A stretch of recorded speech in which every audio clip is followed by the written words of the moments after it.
8 Features of the Greatest Creator. Xiefeng. 7. The greatest creator is supremely powerful. The universe is the aggregate of all energy in which there is an energy cluster. The relationship of the aggregate to the energy cluster is the same as that of an egg white to an egg yolk.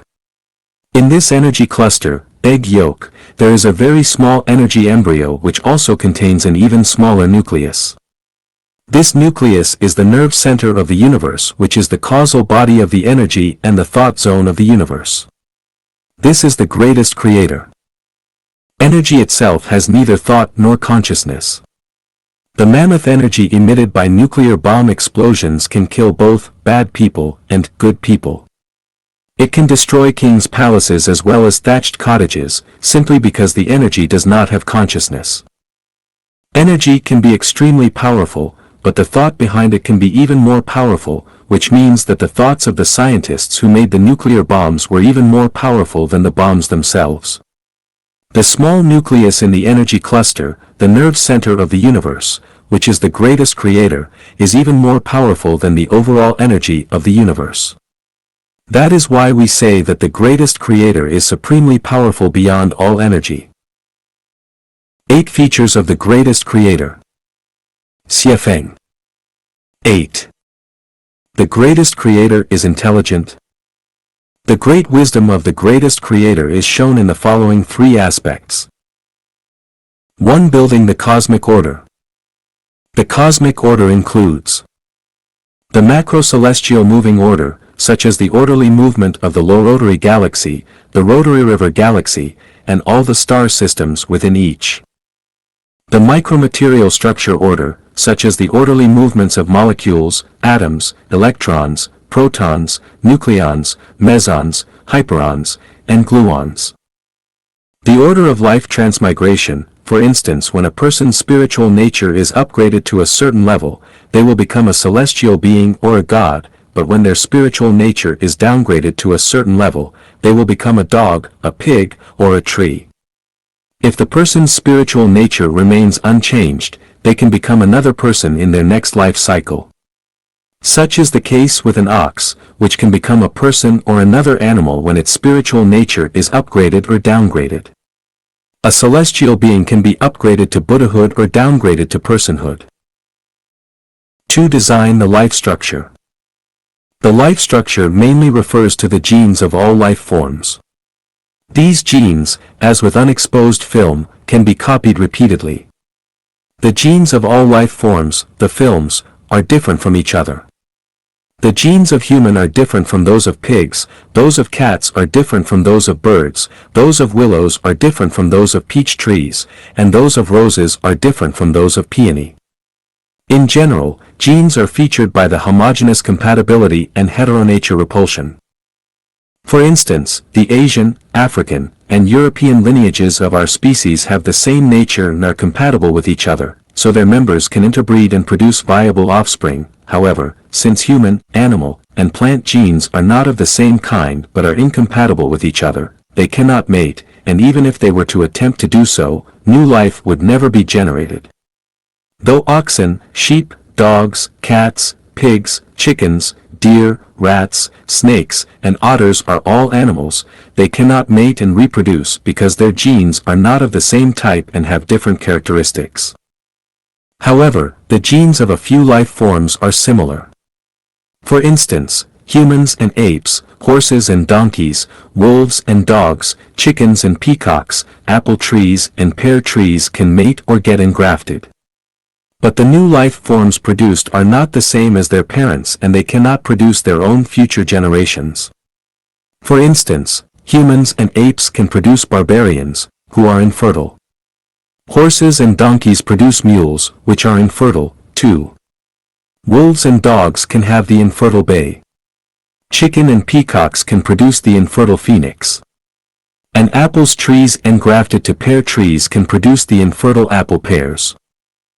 Though resembling each other, humans and monkeys have different genetic structures and cannot mate. Even if they mate with each other, they cannot produce any new life. That's why humans are not evolved from the monkeys. Of course, we cannot say the monkeys are involuted from humans either. Fertilized egg only visible via the microscope will end up growing into a tangible life with head, feet, eyes, nose, hair, eyebrows, skin, nails, heart and blood vessels. It is the fruit of the greatest Creator's great wisdom. The human hair can grow limitlessly.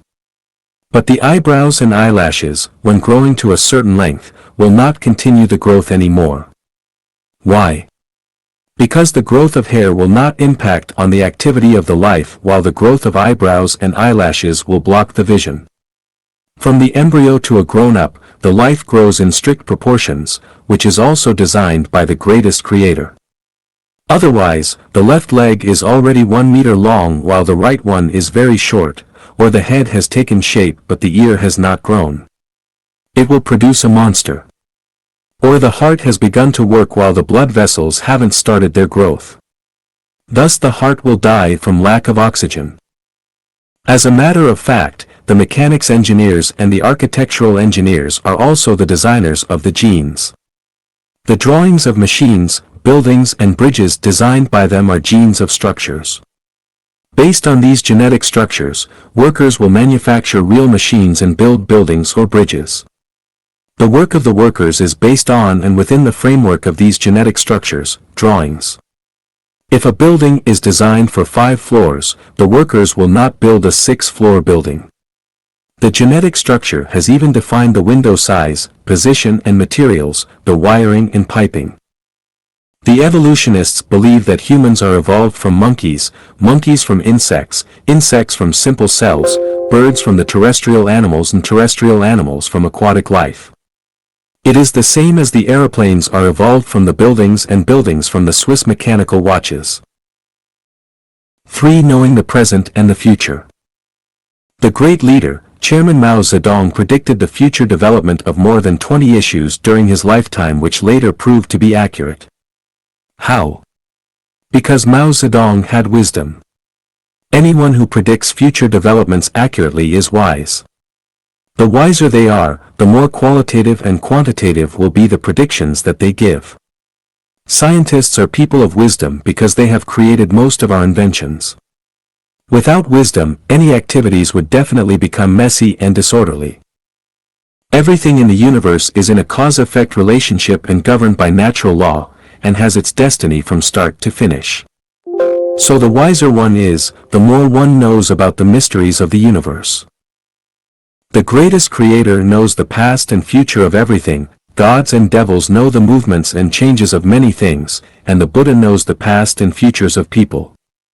Confined by their genetic structures, human can never know everything. For instance, they can never know the last digit of pi, or even whether it is cyclical or irrational. A country running in order and balance where people enjoy their life and work is often governed by a wise brain trust. If the people in this country voice frequent complaints and are annoyed by the criminals, it is definitely governed by a leadership without wisdom. If a family, in 3 generations' time, still can't cultivate some promising one in it, it is a family without wisdom. If a person lives in poverty and is not able to grasp any opportunity throughout life, or the person doesn't know what to do first and what to do second, he or she is someone with no wisdom. Some people can detect the opportunity from the shift of national leadership, or find the future development from a newly launched national policy and change his target. These people have the wisdom. Some people can find the essence from the phenomenon, or know the time of qualitative change from the speed of quantitative change. These people have the wisdom.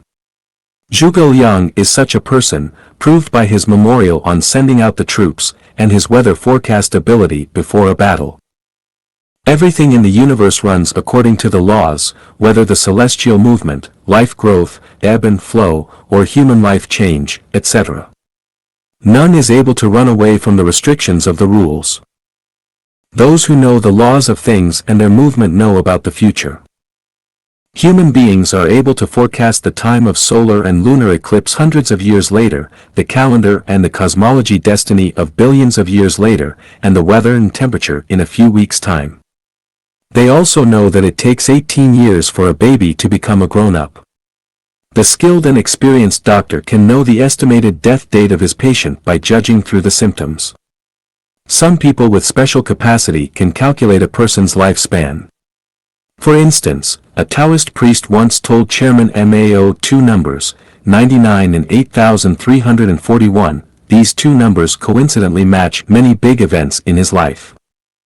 Everything in the universe is in a cause-effect relationship, is inevitable, governed by natural law, and has its destiny from start to finish. So the wiser one is, the more one knows about the mysteries of the universe. The greatest creator knows the past and future of everything in the universe. The God and devil know the movement and change of the majority of things. The Buddha knows the past and future of human beings. Confined by their genetic structures, the humans can never know everything. For instance, they never know the last number of pi. They even don't know whether pi is limited or cyclic. Humans can never have the same wisdom as the greatest creator does. But they can reach the level of God or Buddha. The problem is that when we have the wisdom of a God or Buddha, we cannot, or don't want to be a human anymore. The ordinary humans want to survive. When they possess the wisdom of Buddha or God, they want to die. For them, survival is meaningless and death is vital for the life. If they have a fortunate death, they can at least enter the 1,000-year world. If they have a bad death, they have to endure sufferings for the next cycle of life. While people's pleasure and happiness lie in their ignorance. Once they are literate, the distress and trouble will follow. The pleasure and happiness of humans cannot arouse the interest of the literate people, who see the life as a tragedy, just like a merrily hopping fawn in the eyes of humans. A young deer is jumping and playing joyfully because it is ignorant. When it knows the surrounding tiger and wolf are killers, it will not be happy anymore. As human beings, they never intend to become a young deer simply because of the pleasure and happiness it enjoys. A God or Buddha never intend to become a human either, unless he is from the senior life space with a special mission.